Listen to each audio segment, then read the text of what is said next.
Hello students. तो आज हम बात कर रहे हैं electric field intensity due to an electric dipole. हमने ये हेडिंग अपने पिछली वीडियो में भी पढ़ा है। जो हमने उसका फर्स्ट पार्ट पढ़ा था वो फर्स्ट पार्ट था जिसमें at a point on the axial line. तो एक्सियल लाइन पर हम डेरिवेशन कर चुके हैं। अब हम बात करेंगे बेटा अगला topic at a point on the equatorial line. अब इक्वेटोरियल लाइन तो हमें dipole electric field intensity due to an electric dipole निकालना है। कौन से पॉइंट पर, कौन सी लाइन पर? इक्वेटोरियल लाइन पर। तो इक्वेटोरियल लाइन पर हमें जब ये बात करनी है तो मैं सबसे पहले बेटा इसमें बात करता हूँ दो चार्जेस की। मैंने कहा ये दो चार्जेस हैं, यहाँ पर मैंने माइनस क्यू ले लिया, यहाँ प्लस क्यू ले लिया। ये पॉइंट ए, ये बी, इन दोनों पॉइंटों को आपस में जब हम मिलाएंगे तो इसकी डिस्टेंस, यानी कि बीच में डायपोल आता है तो इसकी डिस्टेंस हमारी कितनी आ जाएगी? 12। मैंने कहा यहाँ पर इसका पी पॉइंट जो है वो डायपोल है, ठीक है। तो ये हमारा पॉइंट पी डायपोल हो जाएगा। तो ये हम बात कर रहे हैं किसकी? इक्वेटोरियल लाइन की। तो इक्वेटोरियल लाइन हमारा कोई यहाँ पर पॉइंट होगा इक्वेटोरियल लाइन पर। इक्वेटोरियल हमारा, क्योंकि एक्सियल ये हो गया हॉरिजॉन्टल और ये हो गया हमारा इक्वेटोरियल, तो इक्वेटोरियल पॉइंट हमारा यहाँ पर हो गया क्यू। तो हमें इस डायपोल, ये ए बी एक डायपोल है जिसके अकॉर्डिंग हमें इस क्यू पॉइंट पर कैन इलेक्ट्रिक फील्ड इंटेंसिटी निकालनी है। तो मैं क्या करूँगा, इस पॉइंट को पहले मिला देता हूँ क्योंकि मुझे माइनस क्यू के अकॉर्डिंग देखनी पड़ेगी, फिर प्लस क्यू के अकॉर्डिंग देखनी पड़ेगी। मैंने इसको ये आपस में मिला दिया। अब इसको मिलाने के बाद एक ये परपेंडिकुलर डाल देता हूँ। इस लाइन को मैं थोड़ा सा आगे बढ़ाता हूँ, ये मेरी इंटेंसिटी दिखाने के लिए। तो इंटेंसिटी कौन सी हो गई है? Intensity B. तो इसको नाम दे दिया मैंने ई बी का। अब इसको ये माइनस अपने और लेता है नीचे, तो ये नीचे आ गई। तो ये बात हो गई मेरी ई ए। तो बीच में एक मिड पॉइंट में हमारे पास होगी टोटल इंटेंसिटी, ठीक है। टोटल इंटेंसिटी होगी, एंगल मेरा ये थीटा होगा, कोई ये थीटा हो जाएगा। क्यों? जो जितना एंगल मेरा ये वाला होगा उतना ही ये वाला होगा। ये हमारी मैथमेटिकल प्रॉपर्टी जो है वाई एक्सिस हो गई, ठीक है। अब ये हमारा डायग्राम हो गया। अब डायग्राम के अकॉर्डिंग हम बात जो करेंगे वो इतने एरिया की करेंगे। जो बात करेंगे हम इतने एरिया पे करेंगे। इंटेंसिटी हमारी यहाँ से निकल के बाहर आएगी, है ना। तो इंटेंसिटी यहाँ से निकल के बाहर जब आएगी तो इसके लिए जो हमारे पास सबसे पहले होगा वो होगा resultant electric field intensity at the point Q is. At the point Q is पर हमारी क्या होगी? इंटेंसिटी। तो उसके लिए फॉर्मूला हमारे पास होता है E Q is equal to E A, जो हमने पहले वाले डेरिवेशन में भी लगाया था, ये ई बी। तो ये फॉर्मूला हमारा हुआ जिस पे हमें काम करना है। इस फॉर्मूले को काम करने से पहले हम इसकी बात कर लेते हैं अपनी, जो हमारी मैथमेटिकल प्रॉपर्टीज़ होती हैं। तो इस डायग्राम को मैं थोड़ा बाहर निकाल के आपको समझाता हूँ। ये डायग्राम हमारा कुछ इस तरीके से है।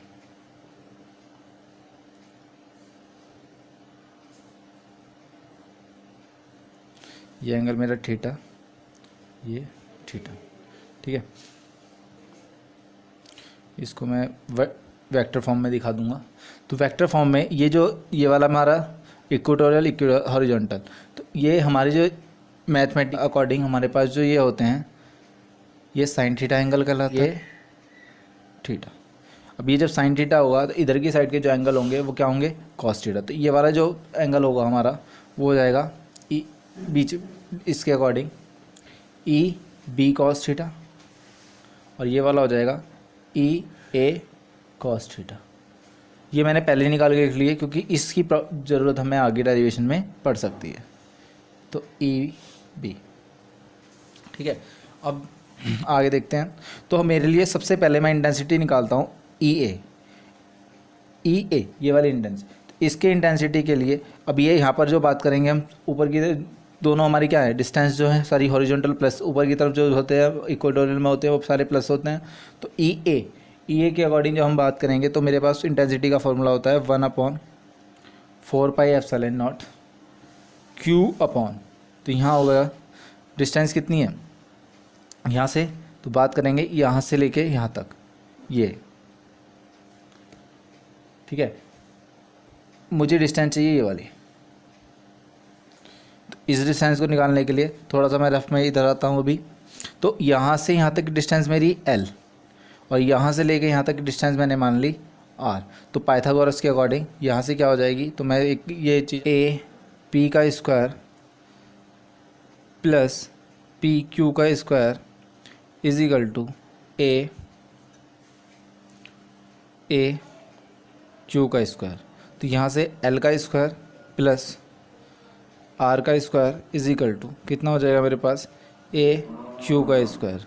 तो यहाँ से जब मैं इसका स्क्वायर हटाऊँगा तो ए क्यू मेरे पास कितना आ जाएगा, ए क्यू आ जाएगा मेरे पास √L square plus R square. तो मेरी जो डिस्टेंस यहाँ की होंगी वो कितनी हो जाएंगी, वो डिस्टेंस हो जाएगी मेरे पास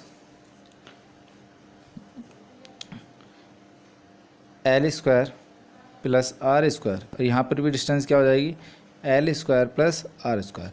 अब ये जो मैं फॉर्मूले में पुट करूँगा तो यहाँ पर आएगा, यहाँ पर मेरे बीच की डिस्टेंस का स्क्वायर होता है, तो यहाँ पर क्या आ जाएगा, L का स्क्वायर प्लस R का स्क्वायर का होल स्क्वायर अंडर रूट। ये क्वेश्चन नंबर फर्स्ट जो हम बात करते हैं, तो अब आएगी ई बी। इसके लिए हो जाएगा 1/4πε0। अब यहाँ से यहाँ तक की डिस्टेंस, तो क्यू अपॉन कितना, √L square plus R square का होल स्क्वायर। Equation number 2। तो वैल्यू वैसे तो हमारी दोनों वैल्यूज़ सेम है, तो यहाँ पर ये दोनों वैल्यूज़ हम ऊपर रखेंगे, तो यहाँ आ जाएगा E Q is equal to, तो 1/4πε0 बाहर, यहाँ पर आ जाएगा क्यू भी हम बाहर ले लेंगे, 1/√L square plus R square का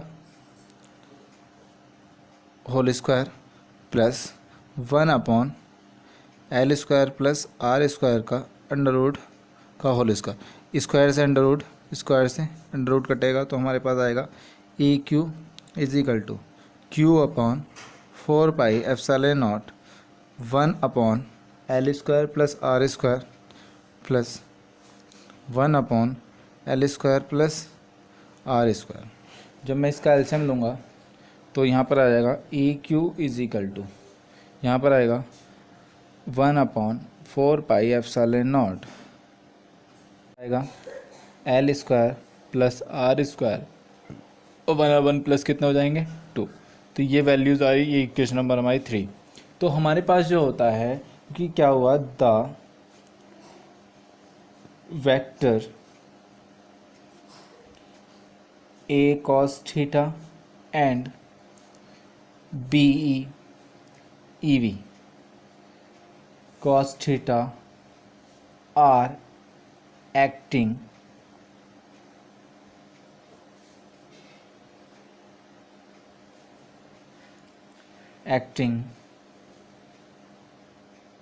along the same direction and hence add up। ये ऊपर की तरफ हो रहे हैं, तो इसलिए हमारे पास जो इसकी इंटेंसिटी में जो वैल्यूज़ आएंगी वो क्या आएगी, E Q is equal to E A cos theta plus E B cos theta. तो यहाँ से जो है ई क्यू इज इक्वल, अगर मैं कॉस थीटा बाहर लूँ तो यहाँ पर कितना हो जाएगा, ई ए प्लस ई बी। अब E A plus E B की वैल्यू हमने सॉल्व करके लाए हैं, हमें किसकी चाहिए, कॉस थीटा की। तो अब मैं बात करता हूँ कॉस थीटा की वैल्यू निकालने के लिए। यहाँ पर मेरे पास हाइपोटेन्यूस ये और ये, तो इस एंगल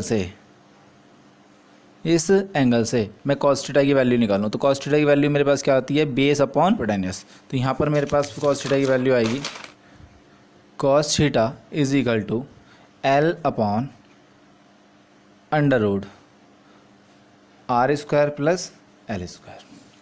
तो यहाँ पर मेरे पास ये वैल्यू आ गई। तो इसके बाद ये वैल्यूज़ मैं यहाँ पर पुट करूँगा। तो E Q is equal to L upon under root R square plus L square और 1 Q upon 4 pi epsilon naught 2 upon L square plus R square. अब इसे आगे सॉल्व करते हैं। E Q is equal to 1 upon 4 pi epsilon naught 2 Q L upon L square plus R square under root L square plus R square. यहाँ पर E Q is equal to 1 upon 4 pi epsilon naught 2 Q L upon, इसको L square plus R square है और ये power मेरी क्या होगी, L square plus R square की पावर 1 अपॉन 2। तो आगे आएगा E Q is equal to 1 upon 4 pi epsilon naught 2 Q L. अब ये पावर 1 है, ये है 1 अपॉन 2। जब सॉल्व करेंगे इसको हमारी तो आएगा R square plus L square, ये आगे ये आ जाएगा 3 अपॉन 2। तो वैल्यूज़ हमारी आई 3 अपॉन 2। आगे अब यहाँ पर हमारे पास होता है P is equal to formula होता है डाइपोल का 2QL। तो हमारे पास 2QL है, इसी जगह हम यहाँ पर यूज़ कर सकते हैं इसको। EQ is equal to 1 upon 4 pi epsilon naught P upon R square L square की पावर 3 अपॉन 2। फिर हम एक बार अपने डायग्राम की तरफ जाएंगे। यहाँ पर जो है हमारे पास L स्मॉलेस्ट है अकॉर्डिंग टू आर क्योंकि डाइपोल बहुत ही स्मॉलेस्ट होता है तो उसकी लेंथ को हम नेगलेक्ट कर सकते हैं। According to R is big greater than L, तो E Q is equal to 1 upon 4 pi epsilon naught P upon R square की पावर 3 अपॉन 2। अब 2 से ये पावर कैंसिल होगी तो यहाँ आएगा हमारे पास E Q is equal to 1 upon 4 pi epsilon naught P upon R की क्यू। ये हमारा इक्वेटोरियल पॉइंट में भी फॉर्मूला आ गया।